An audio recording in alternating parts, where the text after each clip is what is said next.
बच्चों, YouTube channel में आप सभी का स्वागत है। आज की इस वीडियो में हम देखेंगे भौतिक एवं रासायनिक अधिशोषण, जो कि अधिशोषण का प्रकार है।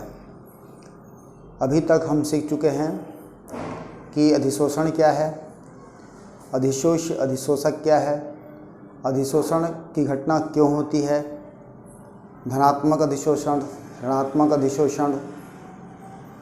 इस तरह से हमने इन बातों को जान लिया है। आज हम देखेंगे भौतिक अधिशोषण और रासायनिक अधिशोषण, जो कि अधिशोषण का प्रकार है। तो चलिए पढ़ते हैं फिजी एंड केमिसॉप्शंस, फिजिकल एंड केमिकल एडसॉर्प्शंस। भौतिक एवं रासायनिक अधिशोषण।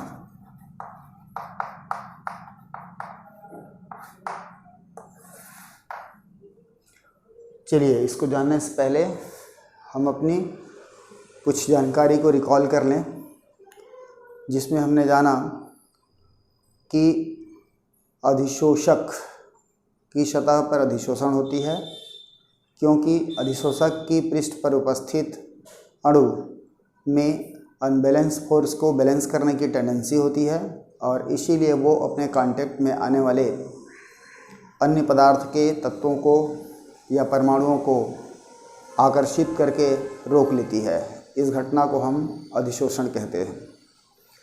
अब इससे क्या हुई कि निश्चित रूप से अधिशोष और अधिशोषक के बीच एक चिपकाने वाला कोई न कोई एडहेसिव फोर्स काम करता है, और अर्थात हम बोल सकते हैं दूसरे शब्दों में कि अधिशोष अधिशोषक के साथ कुछ न कुछ बलों से बंधा रहता है।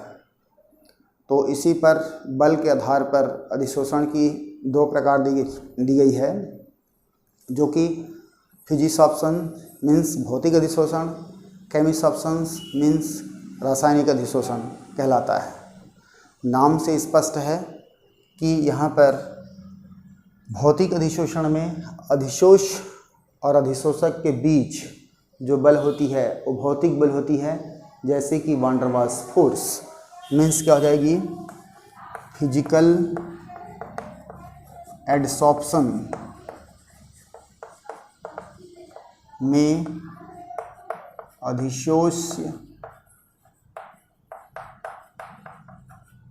अधिशोषक के साथ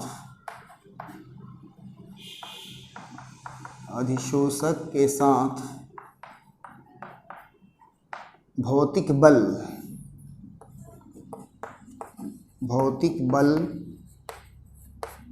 जिसे हम वान डेर वाल्स फोर्स कहते हैं,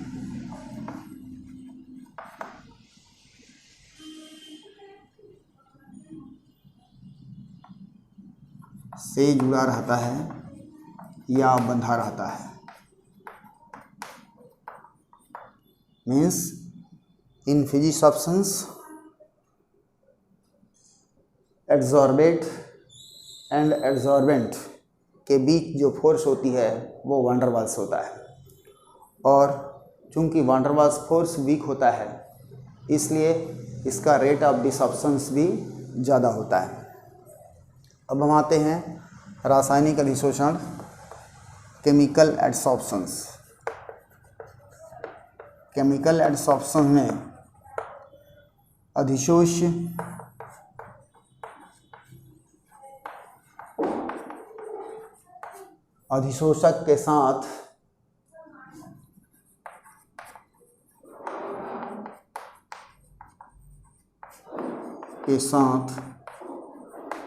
रासायनिक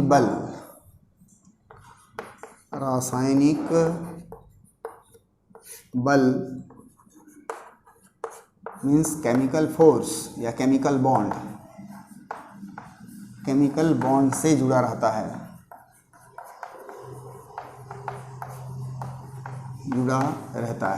ये हो गई भौतिक और रासायनिक अधिशोषण के या अधिशोषण के प्रकार, इन दोनों में बेसिक अंतर है। ये वान डर वाल्स फोर्स होता है, ये केमिकल फोर्स होता है। चूँकि केमिकल फोर्स स्ट्रॉन्ग होता है वान डर वाल्स फोर्स से, इसलिए केमिस्ट सब्सटेंस कुछ मायने में फिजिक्स सब्सटेंस से भिन्न होगा। अब हम इसीलिए इन दोनों की भिन्नता या विशिष्टता को जानने के लिए हम अब देखने जा रहे हैं physics substance and chemist substance में अंतर। तो चलिए हमारा अगला होगा प्रश्न भौतिक और फिजिक्स सब्सटेंस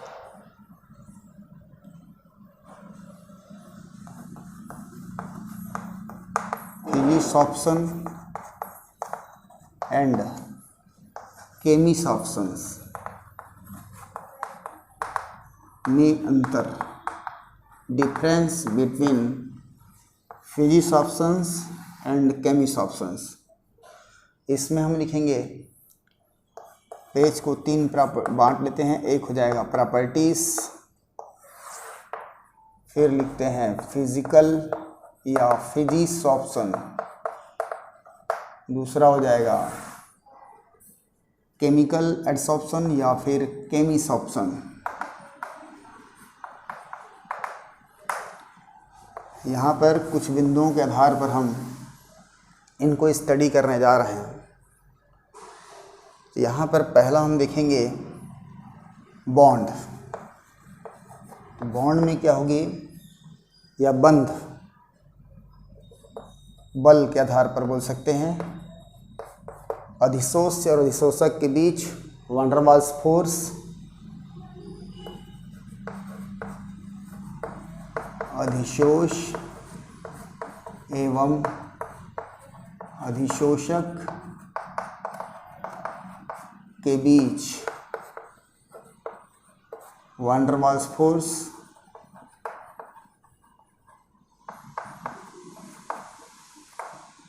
कार्य करता है,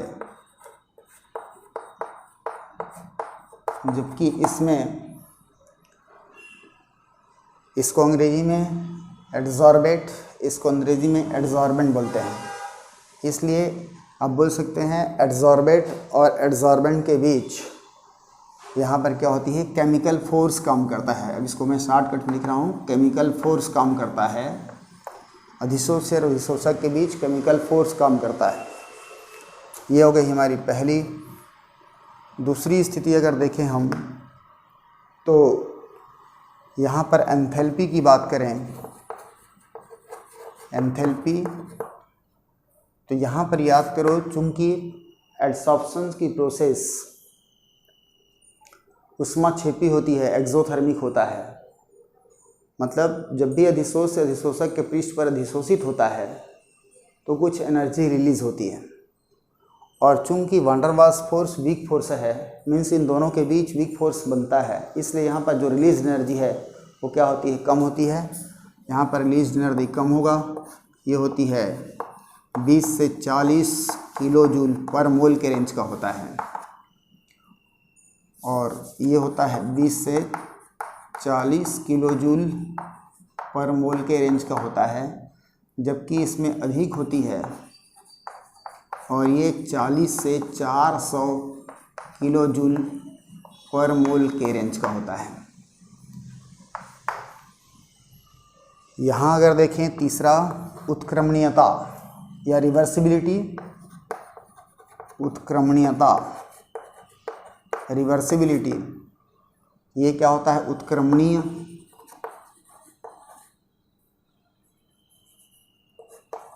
उत्क्रमणीय होता है, और ये अनुत्क्रमणीय होता है, अनुत्क्रमणीय होता है।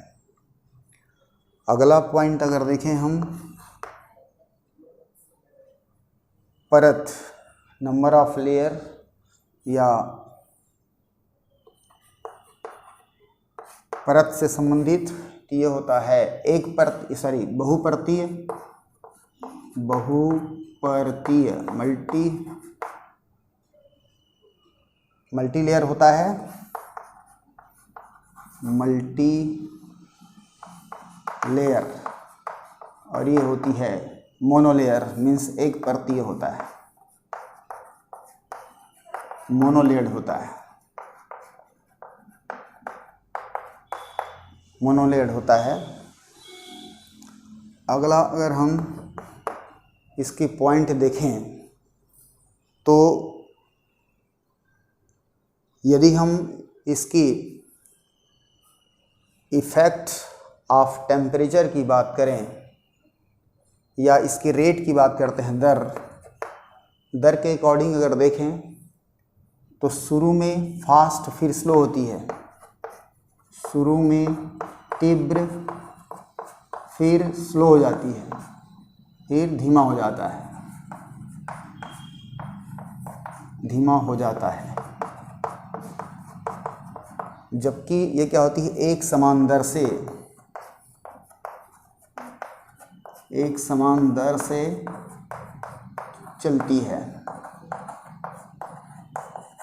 एक समान दर से चलती है। और न जाने हम इसमें और बहुत सारे पॉइंट्स जोड़ सकते हैं। यहाँ पर अगर हम और पॉइंट अगर जोड़ना चाहें तो एग्ज़ाम्पल के रूप में ले सकते हैं, या एग्ज़ाम्पल के अतिरिक्त और अगर कुछ हम पॉइंट्स जानना चाहें तो ये हो जाएगा। वैसे परीक्षा में केवल 4 बिंदु से ही प्रश्न आते हैं, आप ये 4-5 बिंदु दे दिया गया है, यहाँ पर आप एग्ज़ाम्पल के रूप में जोड़ सकते हैं। तो यह क्या हो जाएगी, जैसे कि फर्श पर धूल का बैठना, फर्श पर धूल जमना। दूसरा है ब्लैक बोर्ड पर चाक का लिखावट, ब्लैक बोर्ड पर चाक से लिखना, यह लिखावट ले सकते हैं। और यहाँ पर हो जाएगा दीवार पर पेंट लगाना। इस तरह से हमारे पास भौतिक अधिशोषण और रासायनिक अधिशोषण में अंतर प्राप्त होती है। अब हम देखेंगे फिजिकल एंड केमिकल एडसॉर्प्शंस की कैरेक्टरिस्टिक्स, जो बेसिक कैरेक्टरिस्टिक्स है उसको देखेंगे।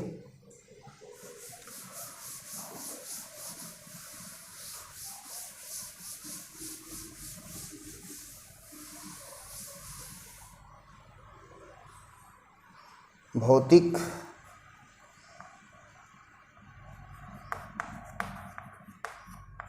एवं रासायनिक अधिशोषण के अभिलाक्षणिक गुण।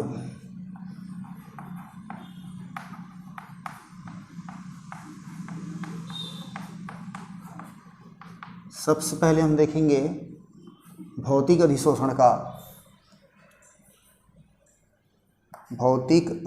का देखेंगे।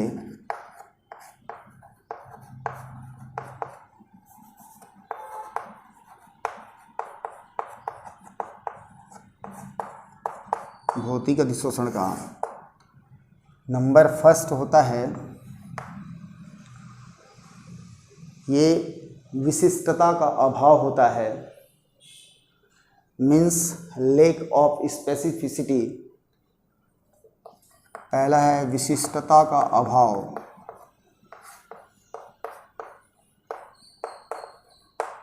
इसको बोलते हैं लैक ऑफ स्पेसिफिसिटी।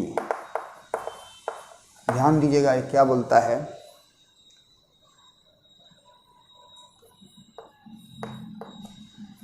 विशिष्टता का अभाव, चूंकि भौतिक अधिशोषण में अधिशोष्य और अधिशोषक के बीच बल जो काम करती है वो वान डर वाल्स होता है, और चूंकि वान डर वाल्स फोर्स सभी अणुओं का एक कॉमन प्रॉपर्टी है, इसलिए अधिशोषक की सतह पर कोई भी गैस आकर के अधिशोषित हो सकती है। अर्थात अधिशोषक पर कोई विशेष गैस ही आके अधिशोषित होगा ऐसा नहीं है। जो भी गैस उसके संपर्क में आएगा वो उसके साथ अधिशोषित हो सकती है, और इसी घटना को हम बोलते हैं कि इसमें विशिष्टता का अभाव होता है। दूसरा देखेंगे हम इस पर नेचर ऑफ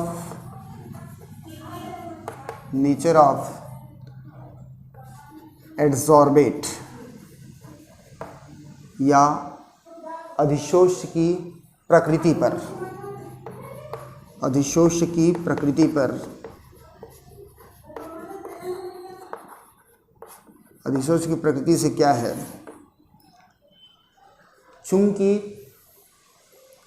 चूंकि हमें अभी जस्ट देखा पहले पॉइंट से कि भौतिक अधिशोषण विशिष्ट नहीं होता, मीन्स अधिशोषक की सतह पर कोई भी गैस आकर के अधिशोषित हो सकती है। तो निश्चित रूप से यहाँ पर क्या होगी, जो भी गैस उसे कांटेक्ट में आएगा वो उस पर अधिशोषित हो जाएगी।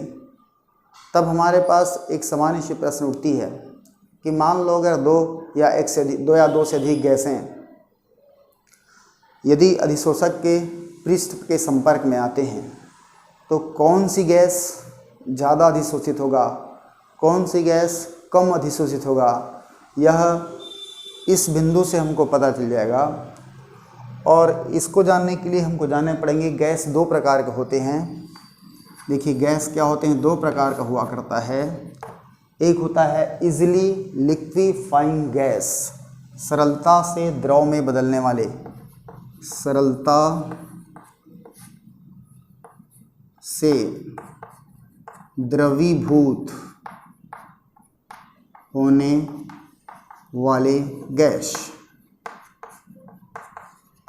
इसको बोलते हैं इजीली लिक्विफाइंग गैस। और ये हो जाता है दूसरा कठिनता से द्रवीभूत होने वाली गैस, इसको बोलते हैं रिडली लिक्विफाइंग गैस।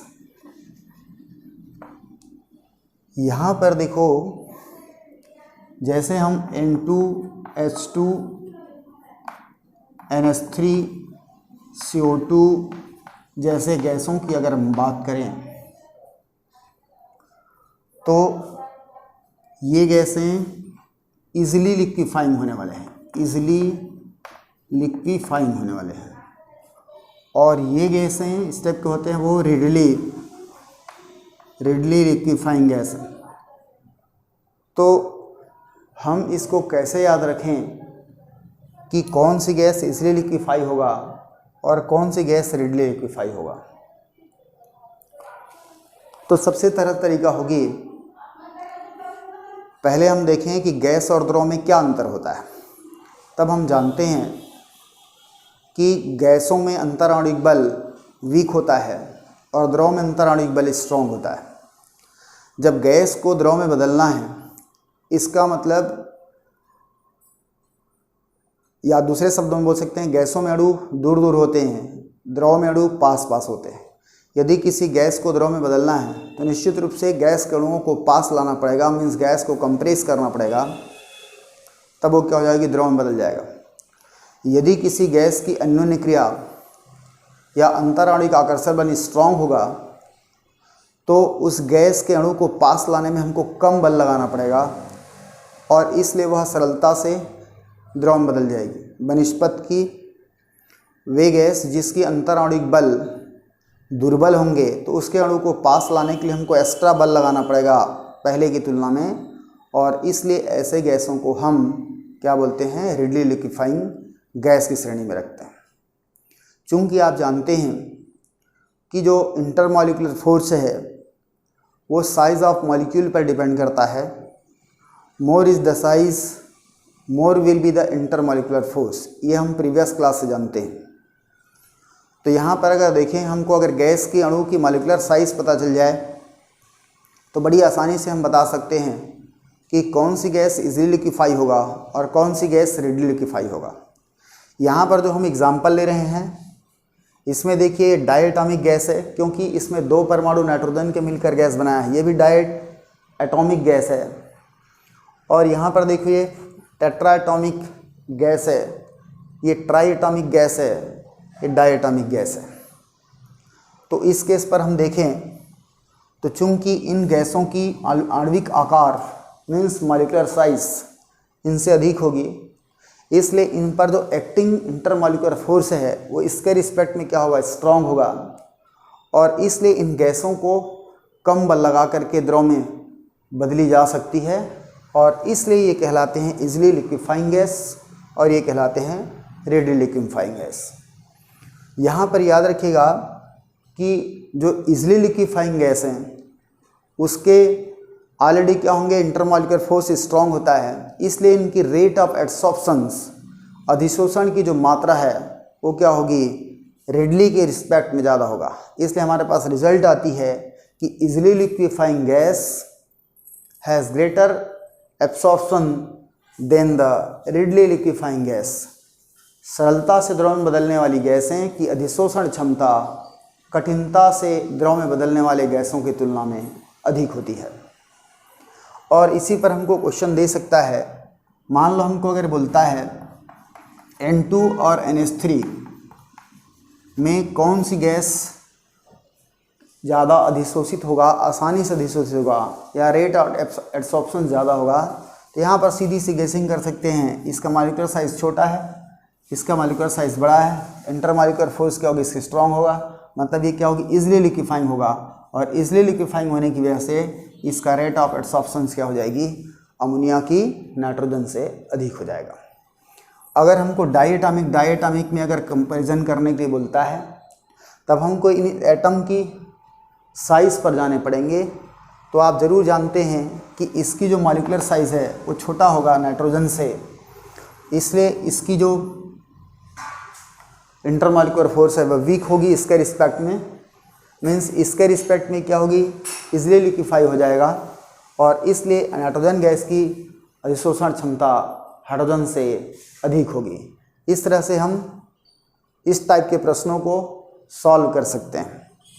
एक दूसरा इसका एरिया और भी है समझने का कि क्रिटिकल टेम्परेचर, क्रांतिक ताप का विशेष रोल होता है गैसों की द्रवीकरण में।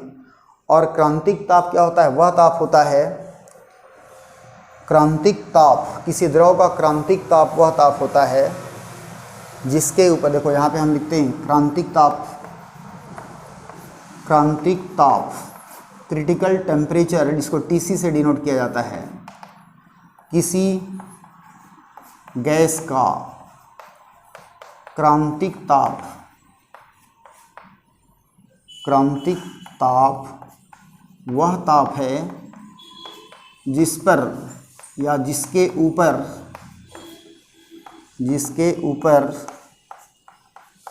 गैस को केवल दाब बढ़ाकर द्रवित नहीं की जा सकती,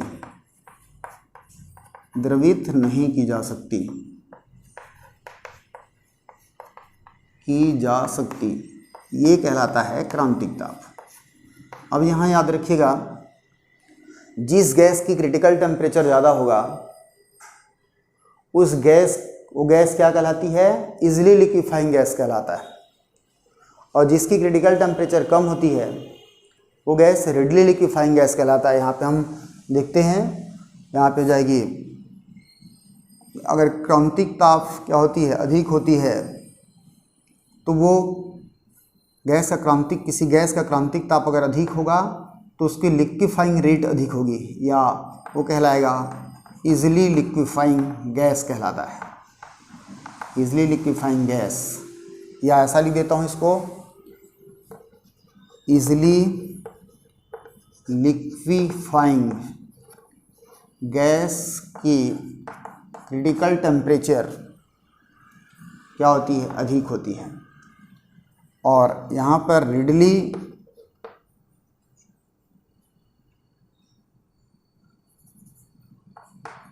अधिक होती है।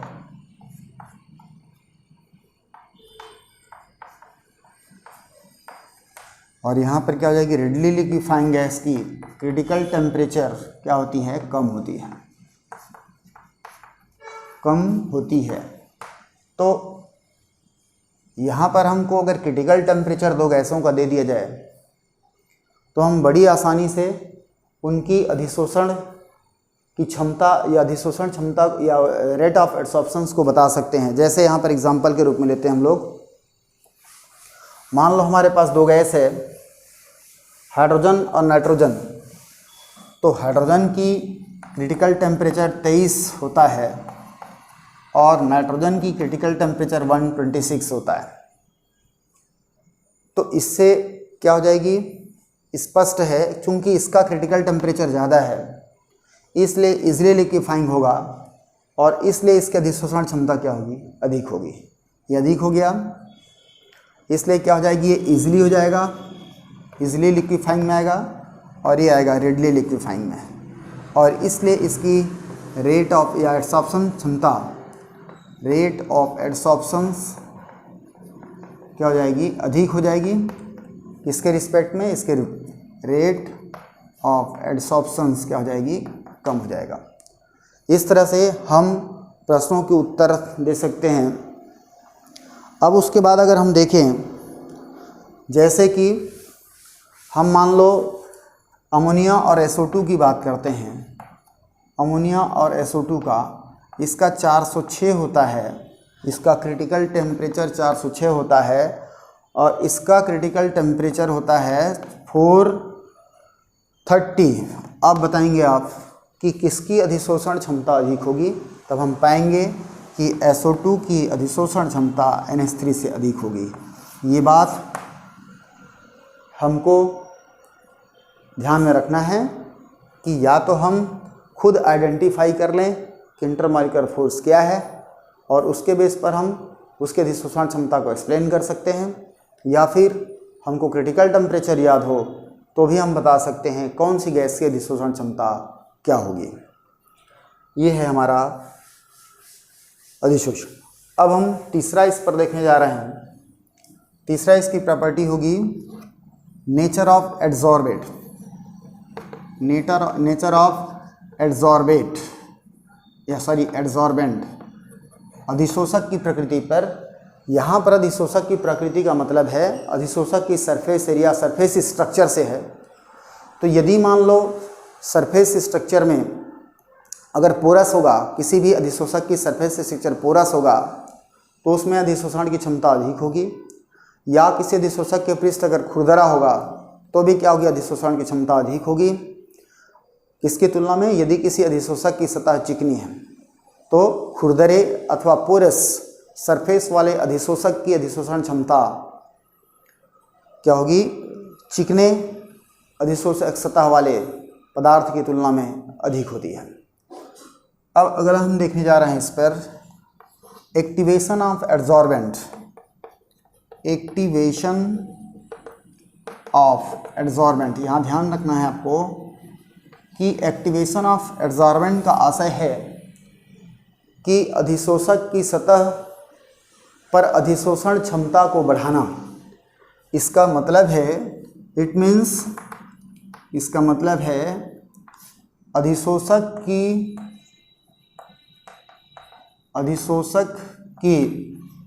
सतह पर अधिशोषण की क्षमता को बढ़ाना है, अधिशोषण की क्षमता को बढ़ाना है, बढ़ाना होता है। और यह घटना 3 तरह से की जाती है। नंबर फर्स्ट, सतह को घिस करके, अधिशोषक की सतह को घिस देते हैं, घिस करके, या फिर रासायनिक क्रिया द्वारा, रासायनिक क्रिया से। दूसरा हो जाती है इसकी, दूसरी तरह से अधिशोषित करने का है कि उच्च तप्त भाप के साथ गर्म कर, उच्च तप्त भाप के साथ गर्म कर। और तीसरा हो जाती है सतह का क्षेत्रफल बढ़ाकर, सतह का क्षेत्रफल बढ़ा करके। ये 3 तरह से अधिशोषक की पृष्ठ को एक्टिवेट किया जाता है। यहाँ से देखो ये इसमें ये वाला इम्पोर्टेंट देखते हैं हम लोग, उच्च तप्त भाप के साथ गर्म करके। इस घटना से कैसे एक्टिवेशन होता है इस पर अगर विचार करें, चूँकि मान लो हमारे पास कोई एनिमल चारकोल है, एनिमल चारकोल, और इस एनिमल चारकोल के जब भी इसको बनाया जाता है तभी इसके पृष्ठ पर सपोज मान लेते हैं क्रूप्स ग्रेप्स है, और सपोज यहाँ पर अगर मान लो मीथेन गैस, यहाँ पर मान लेते हैं हम लोग C2H6 जैसे हाइड्रोकार्बन गैसें अगर अधिशोषित हैं, तो जब हम एनिमल चारकोल को उच्च तप्त भाप के साथ जब गर्म करते हैं तो क्या हो जाती है, ये यहाँ से स्वीप आउट हो जाता है और इसका सरफेस में जो क्रैक्स या ग्रुप्स है वो क्या हो जाती है, खाली हो जाती है, जो ऑलरेडी पहले से ऑक्युपाइज था मीथेन अथवा इथेन जैसे हाइड्रोकार्बन गैसों से। तो कुल मिला के अर्लियरली ट्रैप्ड जो गैसेस होते हैं किसी अधिशोषक के सतह पर, उसको अगर हटाना है तो हम उसको क्या करते हैं, उच्च तप्त भाप के साथ गर्म करते हैं, जिससे उसकी सतह क्या हो जाती है, फ्री हो जाता है दूसरे गैस को अधिशोषित होने के लिए। ये तो हो गई एक्टिवेशन ऑफ एडजॉर्बेंट। अब हम यहाँ पर कुछ बेसिक चीज़ देखने जा रहे हैं। अगला पॉइंट लेते हैं हम, effect of temperature. Effect of temperature, temperature में देखें तो भौतिक अधिशोषण में ताप का कोई विशेष रोल नहीं होता, ज़्यादा कोई प्रभावी नहीं होता है। छठवां इफेक्ट ऑफ प्रेशर देखें, इफेक्ट ऑफ प्रेशर। तो प्रेशर में देखिए, जब हम भौतिक अधिशोषण के लिए दाब और x/m के बीच ग्राफ खींचते हैं, जहाँ पर एक क्या है, दाब है, और एक क्या है, अधिशोषण की मात्रा है, तब हमको ये ऐसा ग्राफ प्राप्त होता है, ये इस तरह से ऐसा। तो इससे स्पष्ट है कि लो प्रेशर रेंज पर देखो, यहाँ से यहाँ तक क्या होगी, लो प्रेशर एरिया होगा। सपोज अगर इसको हम ऐसा कर दें तो क्या होगा, लो प्रेशर एरिया हो जाएगा। ये वाला इलाका क्या हो जाएगी, हाई प्रेशर एरिया होगा, और ये वाली इलाके क्या हो जाएगी, मिडिल प्रेशर एरिया होगा, मिडिल रेंज ऑफ प्रेशर है। तो यहाँ से देख रहे हैं हम कि लो प्रेशर रेंज पर देखो, यहाँ से अगर लेते हैं तो ये अधिशोषण की क्षमता इतनी है। प्रेशर बढ़ाया, देखो क्या हो रही है, फिर बढ़ गया, फिर क्या हो रही है, बढ़ रही है, और इसके बाद देखो यहाँ पे ये अधिकतम मान ग्रहण कर रहा है, और इसके बाद क्या हो रही है, स्ट्रेट लाइन की ओर जा रहा है। मतलब उच्च दाब पर अधिशोषण की क्षमता दाब से स्वतंत्र हो जा रही है, दाब पर डिपेंड नहीं कर रही है, जबकि निम्न प्रेशर रेंज पर अधिशोषण की क्षमता क्या हो रही है, दाब के साथ दाब बढ़ाने पर बढ़ रही है। तो इसको अगर हम देखें तो एक दाब ऐसा है जहाँ पर देखो क्या हो जा रही है, अधिशोषण की जो क्षमता है वो सर्वाधिक हो रहा है, उच्चतम हो रहा है। तो ये कहलाता है हमारा सेचुरेशन प्रेशर, संतृप्त दाब कहलाता है, सेचुरेशन प्रेशर है ये। और सेचुरेशन प्रेशर की डेफिनेशन हो जाएगा कि वह दाब जिस पर किसी अधिशोष की अधिशोषण क्षमता सर्वाधिक होती है, वह दाब, यहाँ से लेंगे, वह दाब जिस पर किसी अधिशोषक की अधिशोषण क्षमता सर्वाधिक होती है, सर्वाधिक होती है। ये है हमारा सॉल्यूशन प्रेशर, सैचुरेशन प्रेशर, संतृप्त दाब। कई बार एग्जाम में आया है, ध्यान रखिएगा इसको। फिर से एक बार देख लें कि फिजिक्स ऑप्शंस में प्रेशर का क्या इफेक्ट पड़ता है। तो फिजिक्स ऑप्शन में प्रेशर और अगर अधिशोषण की क्षमता के बीच ग्राफ खींचते हैं तो ये ग्राफ प्राप्त होता है। ये ग्राफ हमको बता रही है कि लोअर प्रेशर रेंज पर अधिशोषण की क्षमता दाब बढ़ाने से बढ़ रही है, और हायर प्रेशर रेंज पर ये क्या हो जाए, दाब से स्वतंत्र हो जा रही है। एक दाब ऐसा है जहाँ पर ये अधिकतम हो जा रही है, उस दाब को क्या बोलते हैं हम? सैचुरेशन प्रेशर बोलते हैं। अगर इसको गणितीय गणना में दिखाना चाहें तो क्या हो जाएगी? x/m प्रोपोर्शनल टू p हो जाएगा। कब? लो प्रेशर रेंज पर। लो प्रेशर रेंज पर क्या हो जा रही है? ये x/m प्रोपोर्शनल टू p हो जा रहा है। और हाई प्रेशर रेंज पर ये क्या हो जा रही है?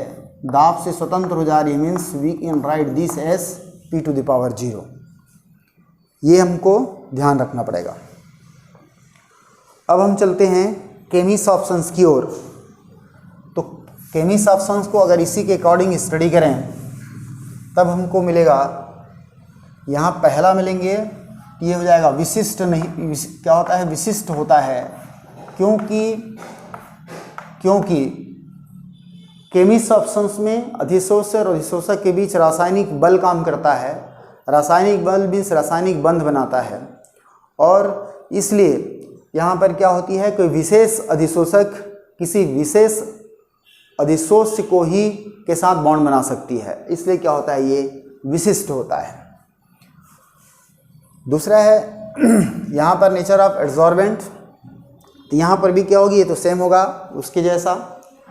यहाँ पर हमको ध्यान देने की बात यह है कि इफ़ेक्ट ऑफ टेम्परेचर की बात करें यहाँ से, ये दोनों इनकी ज़्यादा रोल नहीं होती।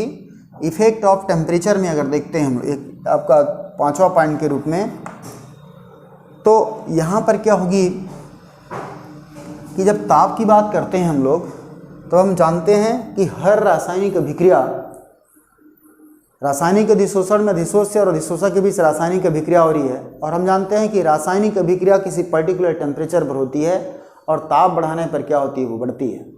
चूंकि अधिशोषण की प्रक्रिया ऊष्माक्षेपी है, इस पर भी हमको ध्यान रखना पड़ेगा। तो क्या जाएगी? है ताप बढ़ाने पर जनरली बढ़ती है एक निश्चित समय तक के, उसके बाद क्या होती है? फर्क नहीं पड़ती है। मतलब यहाँ पर हम इसकी ग्राफ लेते हैं अगर, तो यहाँ देखो ऐसा लेते हैं, तो फिजिक्स ऑप्शंस में क्या होती है? टेम्परेचर है डिक्रीज हो रहा है, और केमिस ऑप्शन में क्या हो जाती है? ऐसा हो जाता है। ये केमिस ऑप्शंस के लिए है। टेम्परेचर और अधिशोषण की मात्रा के बीच ग्राफ खींचते हैं। तो शुरू में टेम्परेचर बढ़ाने से क्या हो रही है? देखो अधिक बढ़ रहा है, यहाँ पर एक अधिकतम मान ग्रहण कर रहा है, उसके बाद क्या हो रही है? घट रही है। इसलिए हम कह सकते हैं कि केमिस ऑप्शंस ताप बढ़ाने से शुरू में बढ़ती है, फिर अधिकतम हो जाती है, इसके बाद उच्च तापों पर इसका मान कम हो जाता है। ये है केमिस ऑप्शन के टेम्परेचर से रिलेटेड। इफेक्ट ऑफ प्रेशर की बात करें तो रासायनिक अधिशोषण पर दाब का कोई विशेष प्रभाव नहीं पड़ता। ये तो है हमारा फिजिक्स ऑप्शंस और केमिस ऑप्शंस में अंतर देख लिए, फिजिक्स ऑप्शंस और केमिस ऑप्शंस की अभिलाक्षणिक गुण देख लिए। चलिए इसको उतारिए।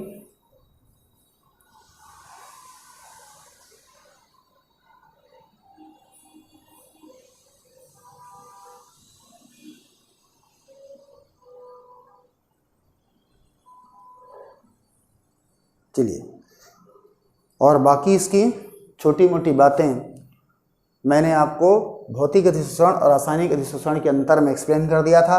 यहाँ पर दो बेसिक बातें थी जिसको हमको जाननी थी। वो क्या थी? नेचर ऑफ एड्सॉर्बेंट, जिस पर आपको बताया गया इजीली और रिडली से, मतलब वहाँ से क्वेश्चन आ सकती है।